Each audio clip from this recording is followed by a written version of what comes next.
Guys, तो एक new story की आज स्टार्टिंग करते हैं। स्टोरी की स्टार्टिंग में हमें कॉलेज की एक प्लेग्राउंड का सीन दिखाया जाता है, जहाँ पर दो टीम्स आपस में मैच खेल रही थी।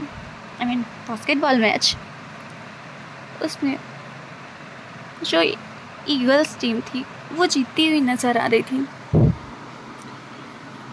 But at the last time पे जो उसके सामने दूसरी टीम वो जीत जाती है।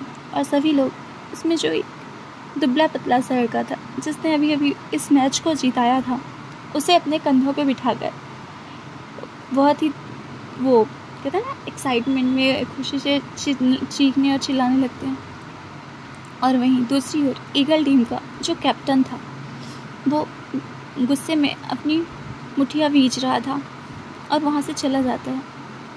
और वो लड़का जो इस वक्त अपनी टीम्स के खिलाड़ियों के कंधे पर था, वो उस लड़के की ओर देखता है और मन में कहता है, लंजा, मैंने जानबूझकर नहीं किया, मुझे नहीं पता मैं हर बार खेलते वक्त ऐसा क्यों करता हूँ कि तुम हार जाते हो। मैं कितनी भी कोशिश करूँ हारने की, पर मैं क्यों जीत जाता हूँ मुझे भी नहीं पता।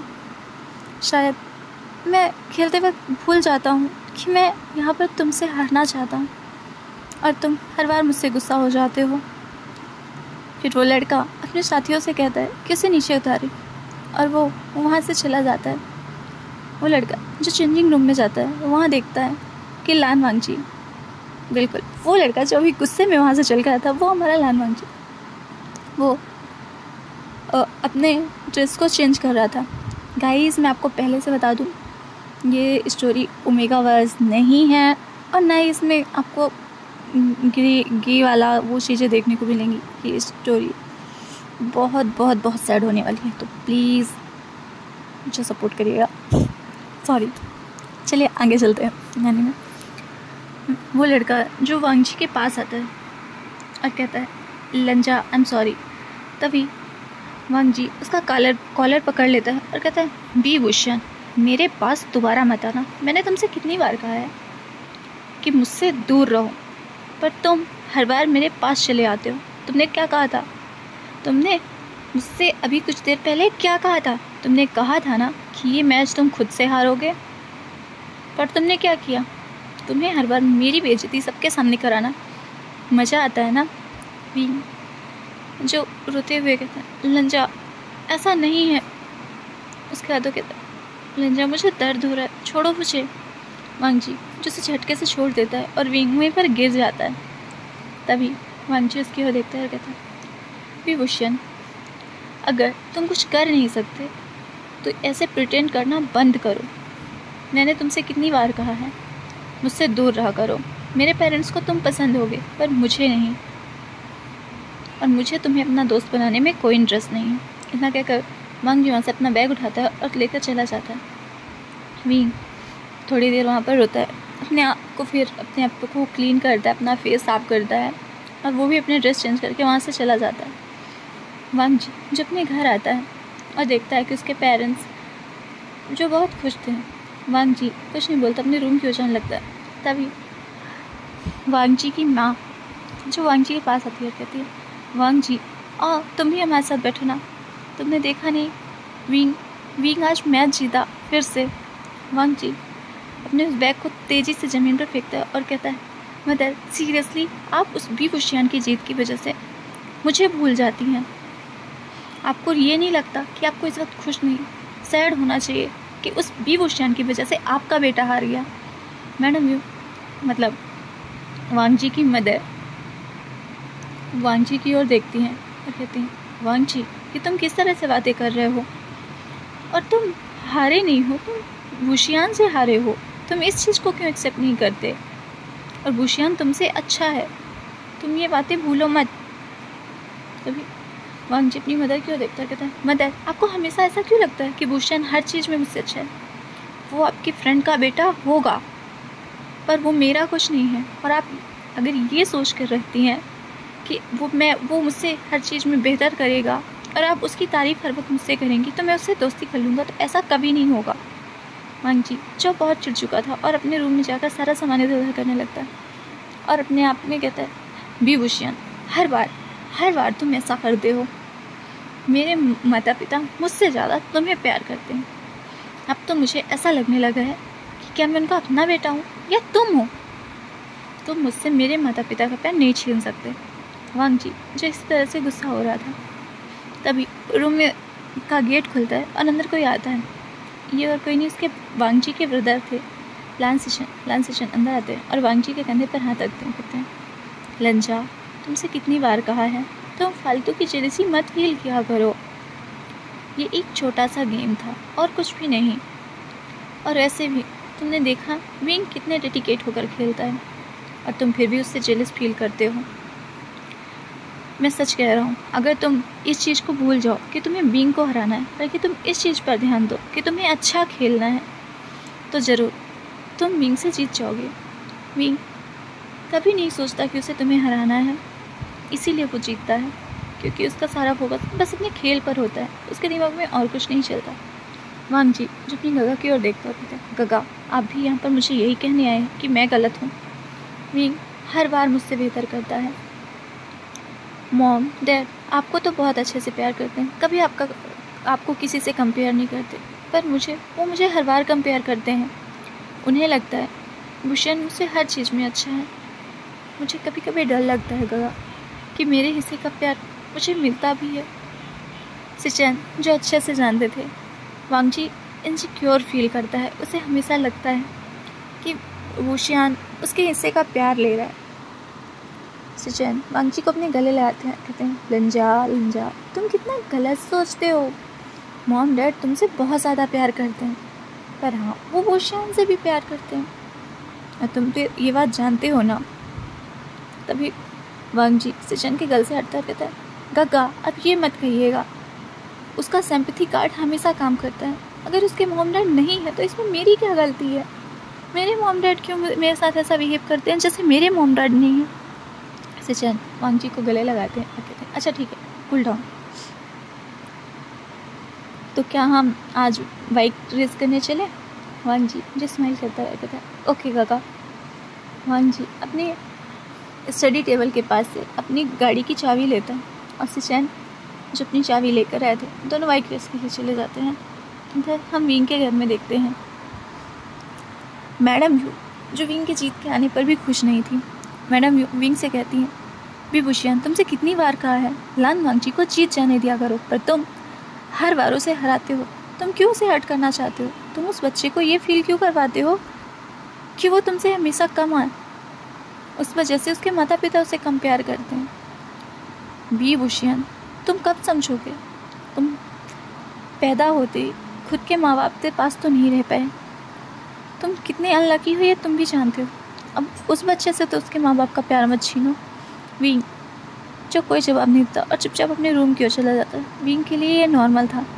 मैडम यू उसे हमेशा इस चीज़ को लेकर ताना देती थी कि उसके पैदा होते ही उसके माँ बाप की मतलब मदर एंड फादर की डेथ हो गई, वो अनलकी है। और ये कि वो वांग जी के मदर फादर का प्यार भी वांग जी से छीन रहा है।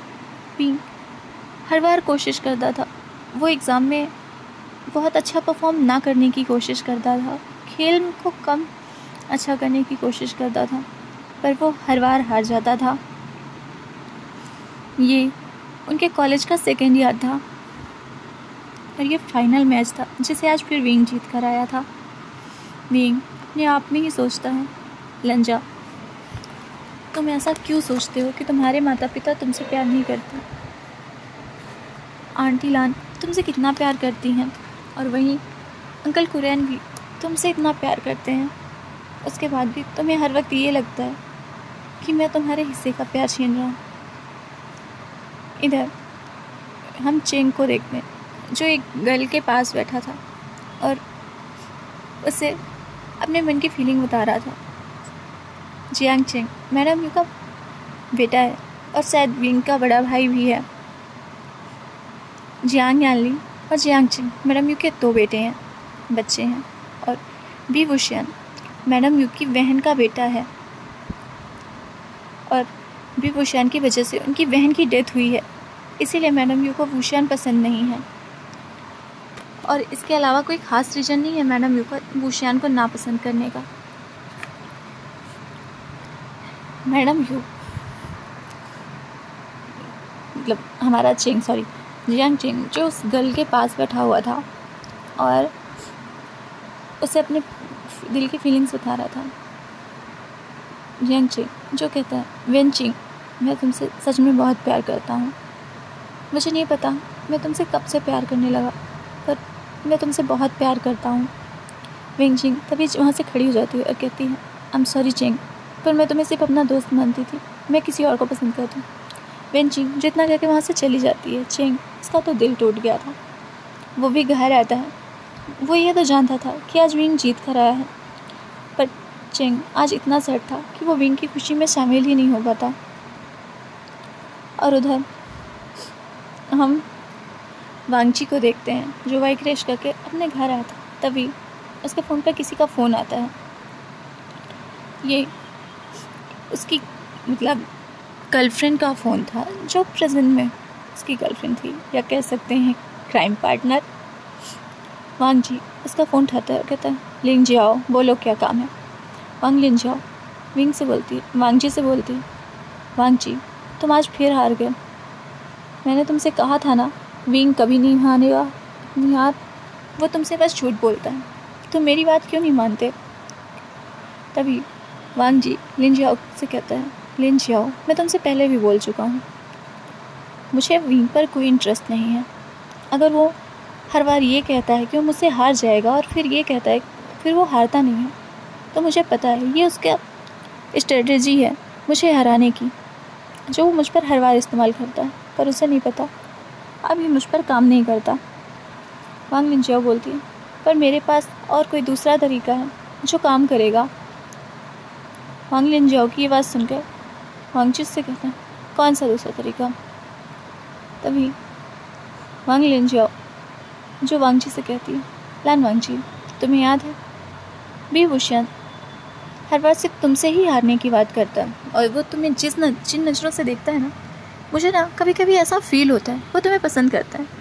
वांग लिन जियाओ की बात सुनकर बहुत ज़ोर ज़ोर से हंसने लगता है और कहता है, वांग लिन जियाओ तुम पागल हो, वी वुशियान मुझे पसंद करेगा, और चलो एक पल के लिए मैं मान भी लूँ कि वो मुझे पसंद करता है, तो इससे मेरी जीत का क्या रिश्ता है। वांग जी की ये बात सुनकर वांग लिन जियाओ उसे कहती है, लान वांग जी तुम कितने बेवकूफ़ हो, तुम जो ये कह रहे हो कि तुम्हारा उससे क्या रिश्ता है, तुम एक बार खुद सोचो, अगर वो तुम्हें पसंद करता है तो तुम्हें भी उसे पसंद करना चाहिए। वांग जी एक स्मित करता है और कुछ सोचने के बाद कहता है, या राइट, अगर वो मुझे पसंद करता है तो मुझे भी उसे पसंद करना चाहिए। फिर तभी वांग जी था, बट क्या फ़ायदा, वो मुझे कभी आके नहीं बताने वाला क्यों मुझे पसंद करता है। तभी वांग लिन जियाओ कहती है, लान वांग जी वो तुम्हें ज़रूर बताएगा कि वो तुम्हें पसंद करता है, बस तुम उसके साथ नाइस बिहेव करो। और हाँ एक चीज़ याद रखना, पार्टी मतलब जो कि वो लोग फेयरवेल पार्टी होने वाली थी जो कि अपने सीनियर्स को देने वाले थे, जल्दी है। तो वांग जी कहता है, ओह लिन जियाओ मुझे नहीं पता था तुम कुछ ऐसा भी प्लान कर सकती हो। अभी वांग लिन जियाओ कहती है, कम ऑन वांग जी मैंने तुमसे कहा था ना तुम मेरी मदद करोगे तो मैं तुम्हारी मदद करूँगी। वांग जी कहता है, ओके डन। वांग जी ऐसा करके वहाँ से चला जाता है, मतलब फ़ोन कट करके अपने वॉशरूम में जाता है फ्रेश होने के लिए। हम नेक्स्ट मॉर्निंग का सीन देखते हैं, सारे स्टूडेंट जो कॉलेज में जा गए थे। विंग जो हमेशा फर्स्ट बेंच पर बैठा था, आज उसके बगल में लान वांग जी आकर बैठ जाता है। विंग ये देखकर शॉक था और वो बस लान वांग जी के फेस की ओर ही देखे जा रहा था। वांग जी उसकी ओर देखता और कहता है, ऐसे क्या घूर रहे हो, मेरे फेस पे कुछ लगा है। विंग नाम में अपना सर हिलाता है तो वांग जी कहता है, तो फिर। विंग कहता है, कुछ नहीं, तुम आज यहाँ पर क्यों बैठे हो। वांग जी कहता है, क्यों, ये कॉलेज की ये डेस्क तुम्हारे लिए परमानेंटली लिखी हुई है क्या कि यहाँ पर तुम सिर्फ अकेले बैठ सकते हो। मेरा मन था तो मैं बैठ गया। वांग जी विंग जी से खुशी तो हो रही थी कि वांग जी उसके पास बैठा है, पर वो थोड़ा सा नाखुश भी था। वांग जी उससे इतना रूडली क्यों बिहेव करता है। पर विंग के लिए उसके रूड बिहेवियर से ज़्यादा अच्छा उसका उसके पास बैठना लगा। हम देखते हैं कि वेनचिंग जो उसी क्लास में थी और वहीं आती है और विंग के पीछे की सीट पर ही बैठ जाती है और वहीं पर वेनचिंग के पास में आकर लिंजियाओ भी बैठ जाती है। वांग लिंजियाओ जो वांग जी को हाय कहती है और कहती है, लिंजिया क्या बात है, आज तुम विभूषण के साथ बैठे हो। हाँ, पूरे कॉलेज में ये बात कोई नहीं जानता था कि वांग लिंजियाओ और वांग जी एक दूसरे से बात भी करते होंगे या फ्रेंड होंगे बोल सकते हैं। तभी वांग लिंजियाओ से कहता है, क्यों, तुम्हें इससे कोई मतलब? मैं जब चाहूँ जिससे चाहूँ जहाँ जाऊँ वैसे बात करूँ और वहाँ बैठूँ, तुम अपने काम से काम रखो। वांग जी की बात सुनकर वांग लिंजियाओ अजीब सा मुँह बनाती है और कहती है, वैसे विभूषण कांग्रेस, मैंने सुना तुम फिर से एक बार फाइनल जीते। वांग जी अपनी मुट्ठियाँ खींच लेता है। उसे पता था कि उसने अभी अभी लिंजियाओ को जो जवाब दिया, लिंजियाओ ने ये चीज़ इसीलिए उस पर टोंट मारी है कि वो हार गया। तभी विंग वांग जी की ओर देखता है, कहता है, हाँ, पर लिंजिया मुझसे बहुत अच्छा खेला। वांग जी को विंग की ये तारीफ भी अपनी बेइज्जती सी फील हो रही थी और वो अपने मन में कहता है, विभूषण तुम मेरा जितना मजाक उड़ाना चाहे उड़ा लो, देखना एक दिन तुम इन सब के लिए रिग्रेट करोगे। तुम मेरा जितना मजाक उड़ाते हो ना, तुम एक दिन इन सब के लिए पे करना होगा। इधर हम देखते हैं वांग जी जो विंग के साथ रूडली बिहेव तो करता था, पर अब विंग के पास बैठने लगा था, उससे बातें भी करने लगा था। विंग जो जानता था वांग जी कितना भी रूडली बिहेव करे, पर वो उसके लिए अब सॉफ्ट कॉर्नर है उसके पास, वो उससे सॉफ्टली बिहेव भी कर रहा है। और विंग के लिए ये कोई नॉर्मल मतलब बहुत बड़ी बात नहीं थी, क्योंकि उसे लगा शायद मैडम लान और अंकल कुरैन के कहने पर वांग जी उसके साथ ऐसा बिहेव कर रहा है। और सब जो बहुत शौक थे, लान वांग जी जो विभूषण से इतनी नफरत करता है वो उसके इतने करीब है, और सबको ऐसा लगने लगा कि हाँ, हो सकता है वो दोनों आस पड़ोस में रहते हैं, फ्रेंडशिप हो गई होगी। और ऐसे ही करते पार्टी वाला दिन आता है। विंग जो पार्टी में तो नहीं जाना चाहता था, पर लान वांग जी के कहने पर वो पार्टी में आया था। और यही हाल कुछ वेनचिंग का भी था। वेनचिंग जो आज पार्टी में सिर्फ वांग लिंजियाओ की वजह से आई थी, क्योंकि वेनचिंग वांग लिंजियाओ के घर पर काम करती थी और इसी से वो अपना और अपने भाई का खर्चा चलाती थी। ना चाहते हुए भी वेनचिंग को आज की पार्टी में आना पड़ा। उसने देखा कि लान सिचुएन जो आज बहुत ही हैंडसम लग रहे थे, वेनचिंग बस उन्हें देखते रहना चाहती थी। पर तभी वो देखती है कि लान सिचुएन जो अजीब सी लड़खड़ा से रहे हैं, वेनचिंग उन्हें सहारा देती है और उन्हें लेकर एक रूम में चली जाती है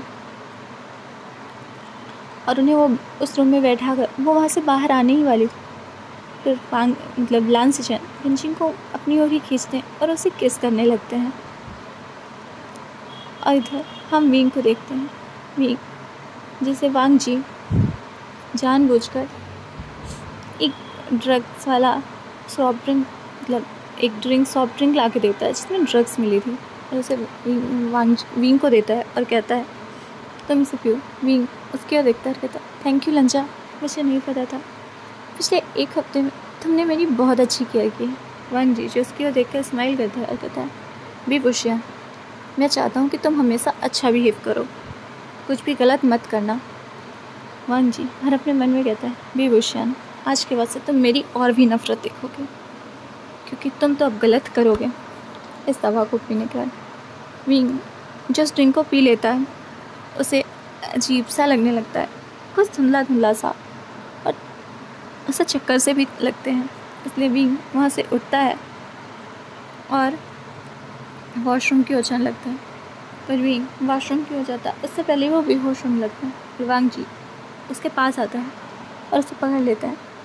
विंग जो वांग जी को देखता है और इस वक्त पूरे नशे में था। वांग जी उसे खुद से दूर करता, इससे पहले विंग अपने दोनों हाथ वांग जी के गले में डाल देता है और कहता है, लंजा तुम्हें पता है तुम बहुत हैंडसम हो। और ऐसा कह के वो वांग जी के गाल पर किस कर लेता है। वांग जी पूरा शॉक था। हाँ, चूँकि वो वॉशरूम एरिया साइड थे, किसी ने उन्हें देखा नहीं था। वांग जी विंग को तुरंत ब्राइडल स्टाइल में उठाता है और उसे लेकर एक रूम में चला जाता है। फिर रूम के गेट को अंदर से लॉक करता है। वांग जी जो विंग को बेड पर फेंकने ही वाला था, पर विंग उसे नहीं छोड़ता। इस वजह से विंग के साथ साथ वांग जी भी बेड पर गिर जाता है और विंग वांग जी को नीचे करते हुए उसके ऊपर बैठ जाता है। कहता है, लंजा, तुम मुझसे इतनी लड़ाई क्यों करते हो। वांग जी जो विंग का बिहेवियर देखकर शॉक था। तभी वांग जी विंग से कहता है, विभूषण मेरे ऊपर से हटो। तभी विंग कहता है, नहीं हटूंगा, तुम हमेशा लड़ते हो मुझसे, तुम समझते क्या हो खुद को। मैं विभूषण तुम्हें पसंद करता हूँ, सुना तुमने, मैं विभूषण तुम्हें पसंद करता हूँ और मैं नहीं हटूंगा। वांग जी जो जानता था कि इस रूम में रिकॉर्डिंग आनी और वो यही चीज़ें तो सुनना चाहता था, वो कुछ और बोलता या वो विंग को अब झटक के यहाँ से जाना ही चाहता था। तभी विंग जो वांग जी को पैशनेटली किस करने लगता है और धीरे धीरे वांग जी के शर्ट के बटन्स को भी खोलता जा रहा था। वांग जी उसे नहीं पता था कि वो क्या कर रहा है और वो बस विंग की इस किस में खोता जा रहा था। देन वांग जी विंग को पलटता है और खुद विंग के ऊपर आ जाता है और उसे डीपली किस करने लगता है। उसके लिप्स पर वाइट करता है। विंग जो हल्की सी मौन करता है और उसके बाद अपने माउथ में वांग जी को एंटर दे देता है। विंग जिसने अब तक वांग जी के शर्ट से सारे बटन खोल दिए थे, वांग जी भी विंग को किस करते करते उसके शर्ट के सारे बटन खोल देता है। देन वो विंग के नेक पर और चेस्ट पर किसेस करने लगता है। उसकी पूरी बॉडी पर अपने हाथ फिरा रहा था और देखते ही देखते वो दोनों ही निकेड हो गए थे। और वांग जी जो इस वक्त पूरी तरह से विंग के नशे में था, वो विंग के साथ इंटीमेट होने लगता है। पूरी नाइट वांग जी विंग के साथ इंटीमेट होता है। मॉर्निंग के टाइम जब वांग जी को होश आता है तो वो अपने आप को देखता है और फिर विंग को देखता है और सोचता है, ओ माय गॉड, मैंने ये क्या कर दिया। और फिर वो विभूषण की ओर देखता है और कहता है, ये सब कुछ इसी की गलती है। तो गाइस आज के लिए इतना ही। नेक्स्ट वीडियो में